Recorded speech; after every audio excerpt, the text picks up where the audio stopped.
Hello, good morning, children. This is Push English and I'm Renuka Singh. So, back here again, I am with Indigo Part 2. In Part 1 video, I have already discussed about the author, an overview of the chapter, with only two main characters, Rajkumar Shukla and Gandhiji, and the others. So, now moving on to line explanation. I hope there is no need to discuss about Louis Fisher, about whom I have already discussed in the previous video. So those who have not watched it, please watch it. And now moving on. So when I first visited Gandhi in 1942 at his ashram in Sevagram in central India, he said, I'll tell you how it happened that I decided to urge the departure of the British. So ये जो particulars line है, ये Louis Fisher को गांधी जी बोल रहे हैं, ठीक है। उन्होंने बताया कि किस तरीके से, मतलब पहली बार जो लुइस फिशर की मुलाकात ही 1942 में हुई थी उनके आश्रम सेवाग्राम में, जो कि सेंट्रल इंडिया में था। और उन्होंने वहाँ पर जब उनसे पूछा तब उन्होंने बताया कि किस दिन मैंने डिसाइड किया कि अब ब्रिटिशर्स मेरे देश में नहीं रहेंगे। ये घटना घटी 1917 की।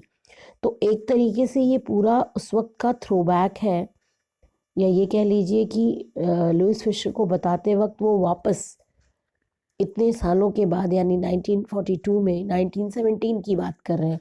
तो इसके बाद आप जो भी पढ़ेंगे वो 1916 और 17 की घटना है, ठीक है बच्चों। तो 1916 के एक एनुअल कन्वेंशन में गांधी जी लखनऊ आए थे और उन्होंने इंडियन नेशनल कांग्रेस की एक मीटिंग थी, उसको अटेंड करने के लिए। इसमें कितने डेलीगेट्स थे? 2301। ये बच्चों MCQ पॉइंट ऑफ व्यू से बहुत इम्पोर्टेंट है। लखनऊ, जिनको मैं इनसर्कल कर रही हूँ, वो सारी चीज़ें MCQ में आ सकती हैं, इसलिए ध्यान रखेंगे। तो यहाँ पर जो ये डेलीगेट्स आए, ये इंडियन डेलीगेट्स थे और ये बहुत सारे विजिटर्स थे। तो it was a huge meeting. और इस प्रोसीडिंग के दौरान गांधी जी याद करके बताते हैं, रिकाउंटेड का मतलब होता है ही रिमेंबर्स इट, और वो बताते हैं कि a peasant came up to me looking like any other peasant in India, poor and emaciated. उन्होंने बताया कि एक किसान, पेजेंट का मतलब एक छोटा किसान, स्मॉल फार्मर, वो आया मेरे पास जो कि किसी भी भारतीय किसान की तरह बेहद गरीब और इमेशिएटेड था।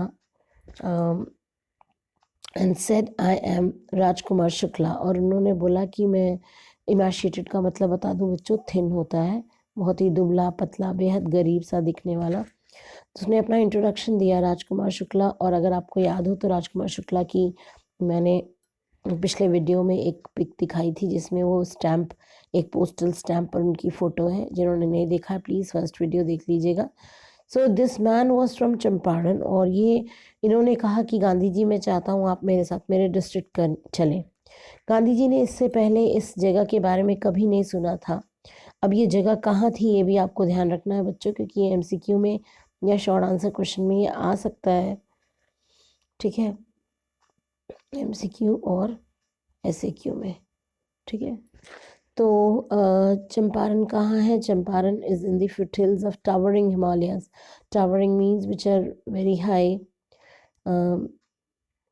तो हिमालयस, आपको पता है हिमालयस रेंज कितने ऊंचे ऊंचे हैं। इनके ही फुटहिल्स में, यानी तराई क्षेत्रों में, इनके चरणों में या इनके निचले इलाकों में बसा है एक किंगडम नेपाल, जिसके बारे में आपने सुना ही है। और उसके बगल में ही चंपारण है, ठीक है।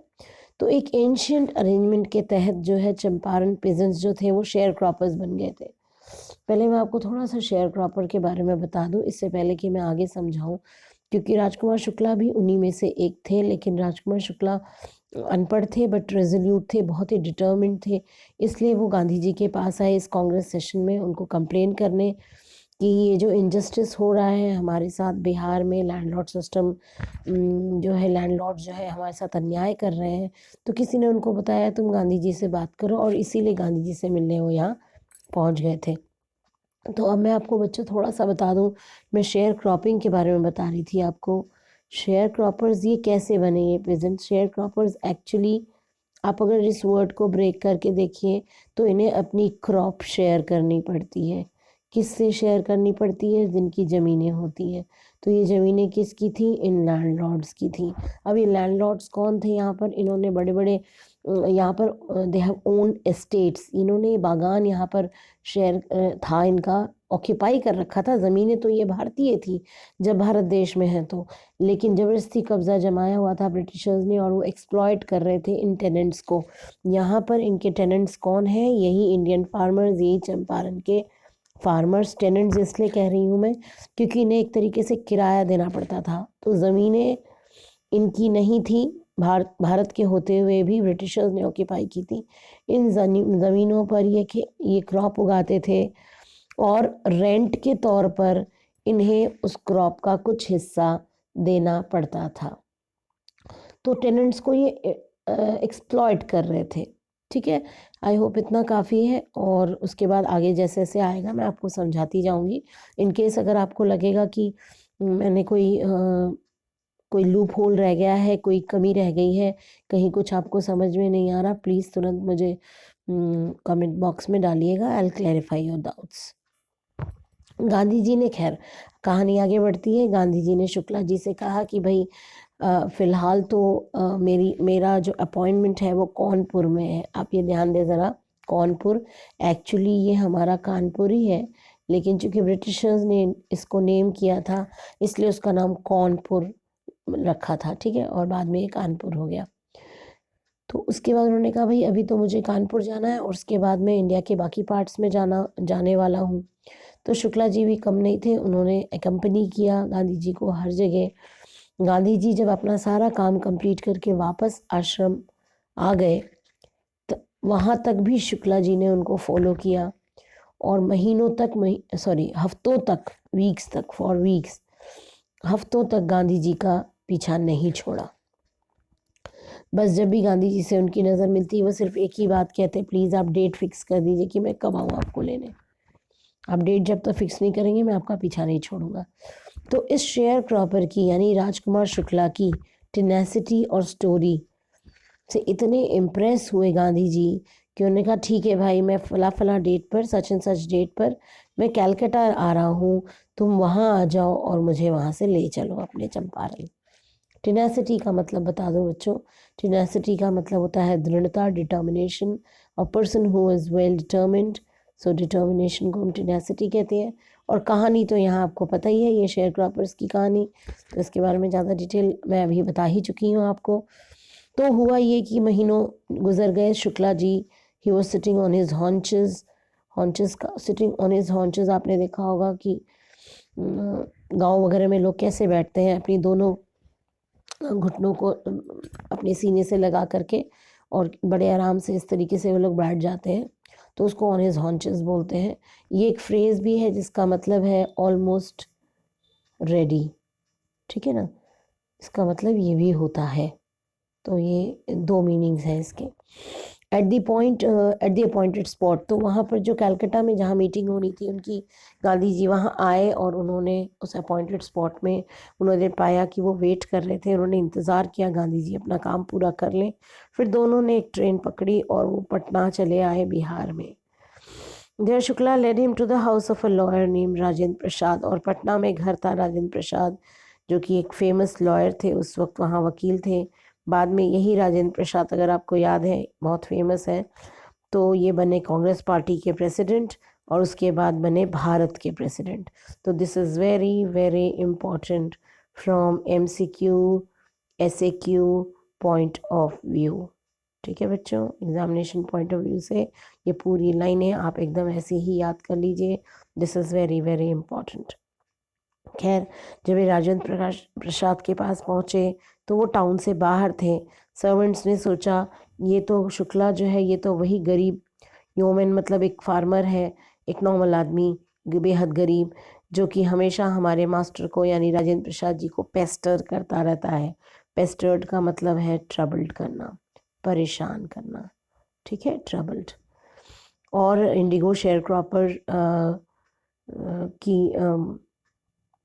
ये हमेशा वो रिक्वेस्ट करता रहता है राजेंद्र प्रसाद से कि भाई ये इंडिगो शेयर क्रॉपिंग में हमारी मदद करे। तो उन्होंने अंदर तो आने दिया लेकिन वहीं ज़मीन पर उनको बैठने के लिए कह दिया। और ये साथ में उनके कौन कंपेनियन थे? गांधी जी भाई, जो कि उन्होंने मिस्टुक किया कि ये दूसरे ही कोई किसान होंगे, क्योंकि गांधी जी का पहनावा ओढ़ावा बहुत ही साधारण था।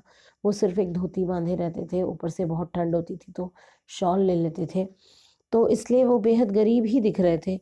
तो यहाँ राजेंद्र प्रसाद के नौकरों ने गांधी जी को भी राजकुमार शुक्ला की तरह ही कोई गरीब शेयर क्रॉपर या पेजेंट समझा। But Gandhi was not permitted to draw water from the well. बीच में गांधी जी को प्यास लगी तो उन्हें पानी नहीं निकालने दिया गया उस कुएं से, क्योंकि उनका ये मानना था सर्वेंट्स का कि अगर कुछ बकेट में से पानी अगर गिर गया ज़मीन पर तो ये पूरा सोर्स, ये मतलब पूरा कुआं जो है पोल्यूट हो जाएगा, एंड उन्हें कैसे मालूम पड़ता कि वो अनटचेबल नहीं थे। तो यहाँ मैं थोड़ा सा आपका ध्यान दिलाना चाहूँगी किस पर? अनटचेबिलिटी पर। हम इसमें बहुत ज़्यादा बात नहीं करेंगे, लेकिन सिर्फ इतना कि उन दिनों अनटचेबिलिटी अपनी चरम सीमा पर थी और हमारे सोसाइटी में ये चीज़ें बहुत प्रचलित थी, प्रेवलेंट थी, इसीलिए ये बात बताना ज़रूरी है। गांधी जी ने डिसाइड किया कि सबसे पहले इस केस को सॉल्व करने के लिए या इस केस के बारे में जानने के लिए मुजफ्फरपुर मुझे जाना होगा। और मुजफ्फरपुर जो कि एन रूट था, चंपारण एन रूट मतलब रास्ते में पड़ता था। चंपारण जाते वक्त मुजफ्फरपुर बीच में पड़ेगा, तो उन्होंने डिसाइड किया क्यों ना मुजफ्फरपुर में मैं पूरी कंप्लीट इन्फॉर्मेशन हासिल करूं जो कंडीशन शुक्ला जी ने बताई है। और उन्होंने काफ़ी कुछ बता दिया था, लेकिन उन्हें कहीं न कहीं कंफर्म भी तो करना था कि वाक़ई बात ये है कि कुछ और है। ख़ैर, इन्होंने टेलीग्राम भेजा। ये बहुत इम्पोर्टेंट है बच्चों, जिन चीज़ों को हाइलाइट कर रही हूँ उनको प्लीज़ आप अच्छे से हाइलाइट अपने टेक्स्ट बुक में भी कर लीजिए, और एग्ज़ाम के टाइम ये हाइलाइट्स आपकी बहुत हेल्प करेंगे। तो अकॉर्डिंगली जब टेलीग्राम प्रोफेसर जेबी कृपलानी के पास उन्होंने भेजा। अब जेबी कृपलानी कौन है? जेबी कृपलानी जो है वो एक प्रोफेसर हैं आर्ट्स कॉलेज मुजफ्फरपुर में, जिनसे मुलाकात गांधी जी की उनके टैगोर के शांति निकेतन स्कूल में हुई थी। तो ये ट्रेन जैसे ही पहुंची आधी रात को, आधी रात हो रहा था करीब, आधी रात को जैसे ही पहुंची ये ट्रेन मिडनाइट में, 15 अप्रैल 1917 का वक्त था। मतलब ये तारीख आपने याद रखनी है बच्चों, बहुत बहुत इम्पोर्टेंट है एमसीक्यू पॉइंट ऑफ व्यू से। आधी रात के वक्त जब ये पहुंचे तो कृपलानी जो है अपने बच्चों के साथ कॉलेज के अच्छे ह्यूज क्राउड के साथ वेट कर रहे थे। गांधी जी 2 दिन के लिए प्रोफेसर मलकानी के घर रहे। अब ये ध्यान रखना बच्चों, कृपलानी अलग है, मलकानी अलग है। तो ये दोनों प्रोफेसर्स जो है बिल्कुल अलग हैं। ये मलकानी जो थे वो गवर्नमेंट टीचर थे, जबकि प्रोफेसर मलकानी कृपलानी जो थे वो आर्ट्स कॉलेज में प्रोफेसर थे। ठीक है, तो ये बहुत ध्यान रखना है आपको, बहुत इम्पॉर्टेंट है। और ये स्पेशली ये जो इन्वर्टेड कॉमास में ये दिया हुआ है, इसको तो एकदम याद कर लीजिए। गांधी जी लुईस फिशर को बताते हैं कि किस तरीके से उन दिनों एक एक्स्ट्रॉर्डिनरी का बात थी ये, कि एक गवर्नमेंट प्रोफेसर जो है वो मुझे, यानी मुझ जैसे इंसान को हार्बर कर रहा है। हार्बर मतलब टू गिव शेल्टर। क्यों अजीब बात थी, क्यों एक्स्ट्राऑर्डिनरी बात थी, ये बताते हैं आपको। क्योंकि उन दिनों देश का जो माहौल था, हर वो इंसान जो एडवोकेट करता था होम रूल का, एडवोकेट करना मतलब उसके बारे में बात करना, उसकी पैरवी करना, उसके बारे में बात करना। तो स्वदेश सेल्फ गवर्नमेंट, होम रूल का क्या मतलब होता है? सेल्फ गवर्नमेंट, स्वराज जिसको हम कहते हैं। तो गांधी जी तो इसके ये कह लीजिए इसके फॉलोवर थे, खुद फॉलो करते थे, लोगों के बीच में भी स्प्रेड करते थे। तो उन दिनों ब्रिटिशर्स से डरकर छोटी लोकेलिटीज़ में इंडियंस इस किस्म के लोगों को सपोर्ट नहीं करते थे। तो ऐसे किसी आदमी का ना सिर्फ सपोर्ट करना, बल्कि उसे अपने घर में 2 दिन संभाले रखना, रखे रखना, ये बहुत बहुत बड़ी बात थी। तो गांधी जी बहुत टच्ड भी हुए मलकानी के इस व्यवहार से। अब गांधी जी के आने की खबर, एडवेंट मतलब उनका अराइवल, उनके आने की खबर और उनके मिशन का नेचर मतलब वो किस लिए आए थे, ये इतनी जल्दी आग की तरह मुजफ्फरपुर में फैला और मुजफ्फरपुर के बाद चंपारण कि शेयर क्रॉपर इंतज़ार नहीं कर सकते थे।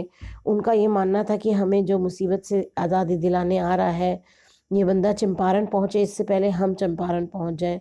शेयर क्रॉपर्स चंपारण से मुज़फ्फरपुर पहुँच गए उल्टा, और फुट पे ऑन फुट। वो ज़माना नहीं था कि आपके पास व्हीकल्स होते थे।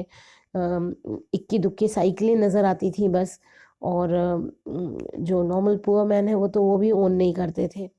तो इसलिए वो पैदल ही चले आए और अपने ही कन्वेंस यानी कोई बैलगाड़ी से भी आया, कोई फुट से आ गया, और वो देखना चाहते थे अपने इस चैंपियन को। तो चैंपियन यहाँ किसको कहा जा रहा है? गांधी जी को कहा जा रहा है। ठीक है बच्चों, तो ये ध्यान रखना है आपने। मुजफ्फरपुर के लॉयर्स को भी गांधी जी ने कॉल्ड ऑन, एक फ्रेज होता है, मतलब उन्हें उन्हें इनवाइट किया कि पे विजिट टू मी, और टू पे विजिट। तो वो जब मुजफ्फरपुर के लॉयर्स मिलने आए, तो ये वही लॉयर्स थे जो इनको इन गरीब किसानों को, यहाँ पर लॉयर्स कौन है? मुजफ्फरपुर लॉयर्स हैं दे। ठीक है, तो ये फ्रीक्वेंटली रिप्रेजेंट करते थे इन्हीं पेजेंट्स को कोर्ट में। तो जब पूरी बातचीत हुई गांधी जी की और मुजफ्फरपुर लॉयर्स की, तो उन्हें इस केस के बारे में काफ़ी कुछ पता चला और उन्होंने बताया। और जब उन्होंने साइज़ ऑफ देयर फ़ी, यानी जब उन्होंने ये बताया कि हम इतना अमाउंट लेते हैं, ये सुनकर तो गांधी जी शिडिड द लॉयर्स। शिडिड का मतलब होता है स्कोल्डेड। ठीक है, ये सारे वर्ड मीनिंग्स आपके बहुत काम आएंगे बच्चों। इसको एक जगह लिख करके इनको आप अपने राइटिंग स्किल्स में यूज़ कर सकते हो। आर्टिकल में, रिपोर्ट में, लेटर में, बहुत जगह ये काम आते हैं।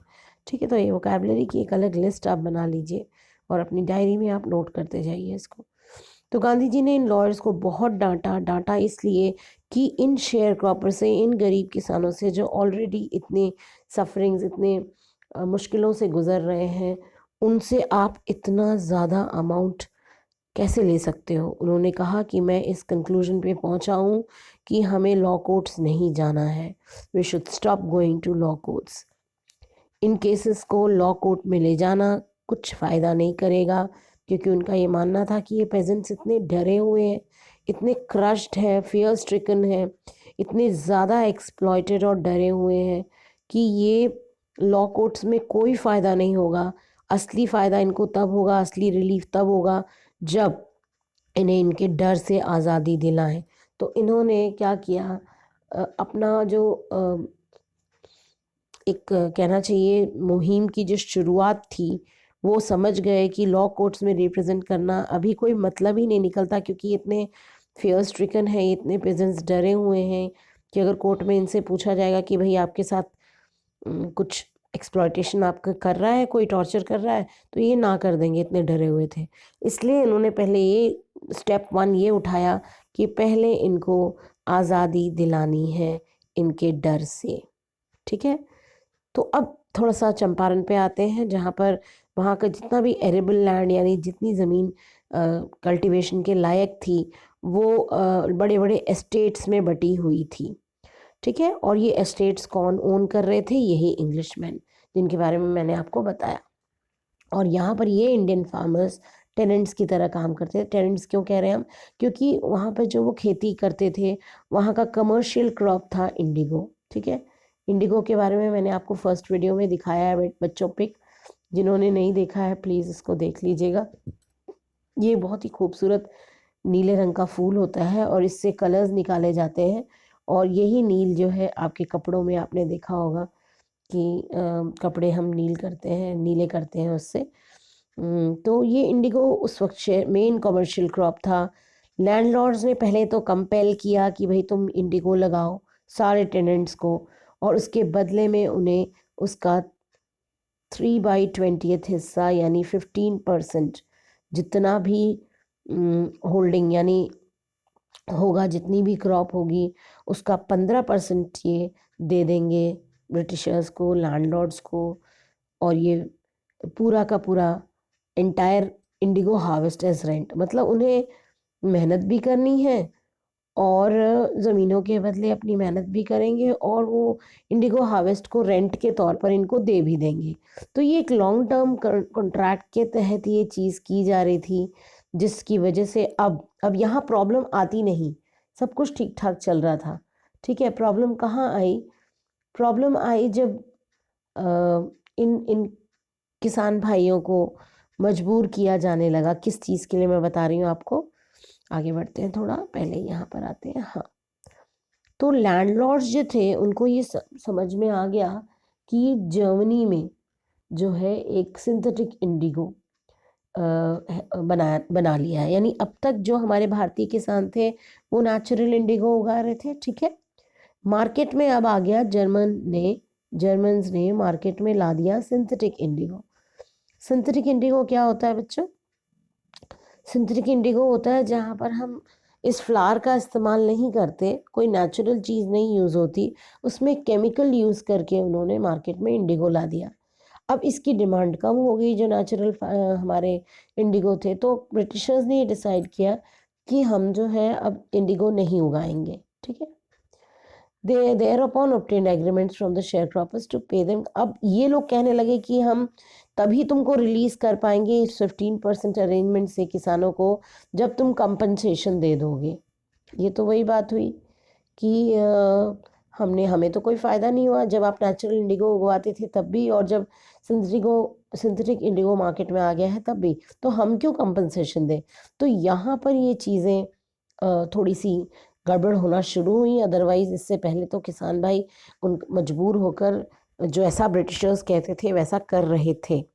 तो शेयर क्रॉपिंग अरेंजमेंट जो है ये काफ़ी अर्कसम यानी ट्रबलसम साबित होने लगा इन पेजेंट्स के लिए। और कुछ लोगों ने तो भाई डर के इस कंपनसेशन के फॉर्म पे साइन, ठीक है हम कंपनसेशन दे देंगे, विलिंगली साइन कर लिया।